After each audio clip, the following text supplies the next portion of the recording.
Bonjour à toutes et à tous et bienvenue dans un nouvel épisode du Learning Center Podcast Series, la série de podcasts où nous explorons ensemble le monde fascinant de la littérature marocaine et internationale. Nous sommes à la faculté de gouvernance, sciences économiques et sociales de l'université Mohamed VI Polytechnique et dans ce numéro, nous avons l'immense plaisir d'accueillir professeur Hassan Rachiq pour la présentation de son ouvrage Le Maroc rural, dictionnaire socio-anthropologique. Hassan Rachiq, vous êtes anthropologue, professeur affilié à la faculté de gouvernance, sciences économiques et sociales de l'UM6P et ancien professeur à l'université Hassan II de Casablanca. Vous êtes auteur de plusieurs ouvrages, dont Sacré et sacrifice dans le Haut-Atlas, Le sultan des autres, rituels et politiques dans le Haut-Atlas, Comment rester nomade, Symboliser la nation, et Le proche et le lointain, un siècle d'anthropologie au Maroc. Professeur Rachiq, bonjour et merci d'avoir accepté notre invitation. Merci à vous, et le plaisir est partagé. Dans ce genre de dictionnaire thématique, le but est de présenter aux différents acteurs concernés par le Maroc rural des repères ethnographiques et théoriques élémentaires de la façon la plus simple et succincte possible.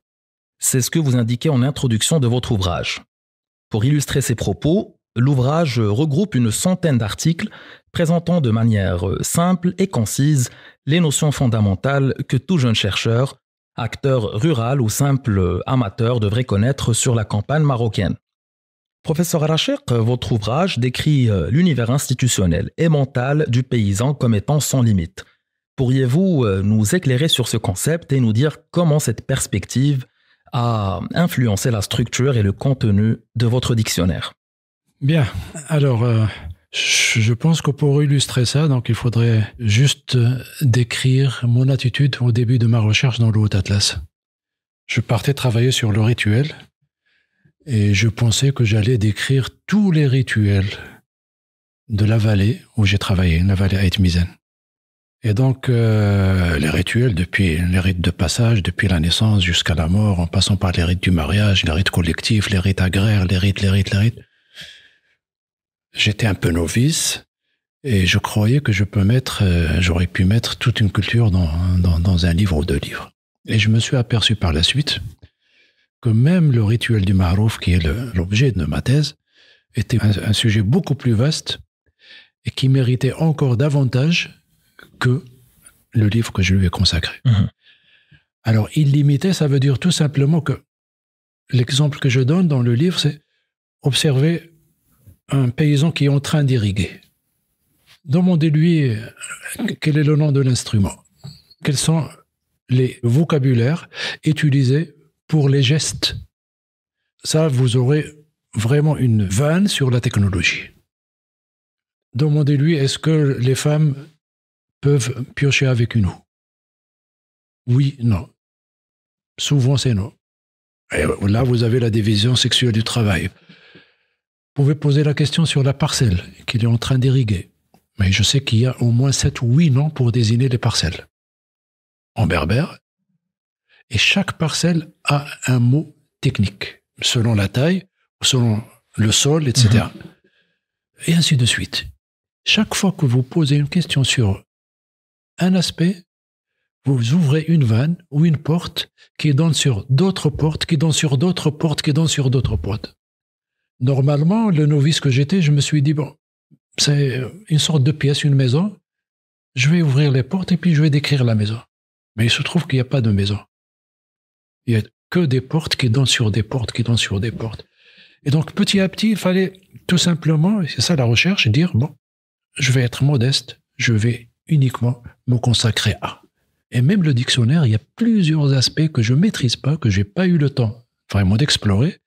Il y a 3 ou 4 articles, peut-être un peu plus, que je n'ai jamais observé et que j'étais obligé d'intégrer parce que c'est le rural. Le souk, les communautés juives, le grenier collectif et peut-être d'autres. Donc c'est ça, illimité, ça veut dire tout simplement que il est très difficile de décrire de façon exhaustive l'univers mental d'eux. C'est des aspects, et puis même une vie entière, même une vie de plusieurs collègues. Et ça, ça a été expérimenté par d'autres anthropologues. C'est ça, illimité. Illimité vraiment dans le sens de Oui. pouvez pas. Donc, contentez-vous d'un petit aspect, le ma'rouf, et encore en choisissant un seul rituel pour une thèse, le Moussem de Sidi Chmarch, contentez-vous de prendre un seul aspect. Même pour quelque chose qui peut paraître un peu délimité et que vous pouvez décrire, là également, vous avez plusieurs directions et tout dépend de vos questions. Professeur Rachek, avec une centaine d'articles succincts et simples, comment avez-vous décidé des sujets à aborder et des connaissances élémentaires à mettre en avant concernant le Maroc rural? Alors, il y a plusieurs critères, mais je vais parler des critères les plus apparents dans le livre. Il y a d'abord une division entre les entrées théoriques et les entrées vernaculaires. Entrée théorique, c'est structure sociale, action collective, rôle social, stratification sociale, donc des concepts qui ne concernent pas uniquement le Maroc rural, qui ne concernent pas uniquement le rural. Je tiens dans mes cours, je tiens dans mes publications à confronter à chaque fois le Makhzen avec l'état traditionnel. Voilà, la division Chérif Hartanissa avec le concept de stratification sociale, de mobilité sociale, etc. Donc il y a les entrées théoriques qui sont très très importantes pour moi parce que c'est la torche. C'est ce qui permet un peu de voir. Et puis, vous avez les concepts vernaculaires qui sont les concepts locaux. Donc, Ziyara, c'est un concept local. Mais Ziyara, j'essaie de l'éclairer par le concept de sainteté, ou de sacré, ou de sacralité, et ainsi de suite. Donc, vous avez Moussem, vous avez... Donc, il y a les concepts vernaculaires, c'est peut-être 50-50. Moi, je ne l'ai pas fait dans ce sens statistique. J'ai dit tout simplement, il y a des concepts vernaculaires qui sont très importants pour le monde rural marocain. La baraka, Agurram en berbère, et ainsi de suite, Ziyara, Twiza, Louzéa, etc. Donc, des concepts qui sont vernaculaires très importants, des concepts également vernaculaires et des institutions vernaculaires qui ont disparu, parce que dans le dictionnaire, c'est une histoire également des institutions passées. Khammas n'existe plus, mais il y a un article sur le Khammas. Les pactes intertribaux n'existent plus depuis la colonisation. Mais la Tata, il faudra connaître ce qu'est la Tata, Zattat également, qui était une institution qui permettait aux Marocains de voyager au XIXe siècle et avant. Et donc, vous avez un mélange de concepts théoriques. Les concepts vernaculaires choisis sont les concepts, qui sont très importants pour le rural, et deux, que je maîtrise. Parce que je ne peux pas tout maîtriser. Mais c'est des concepts importants. Donc, comme j'ai dit tout à l'heure, donc pour le souk, je l'ai rajouté, même si j'ai jamais travaillé, j'ai jamais publié sur le souk, sur le grenier collectif, sur l'Agadir. Oui. J'ai jamais travaillé, mais bon, j'ai trouvé que grenier collectif, faire un dictionnaire sur le Maroc rural sans Agadir et grenier collectif, c'est un peu dommage. J'aurais toujours trouvé l'excuse, j'ai pas travaillé sur ça, etc. Mais bon, fallait quand même l'intégrer. Il fallait les communautés juives également. J'ai jamais travaillé sur les communautés juives pour la raison très simple qu'il n'y avait pas de communauté juive quand j'étais sur le.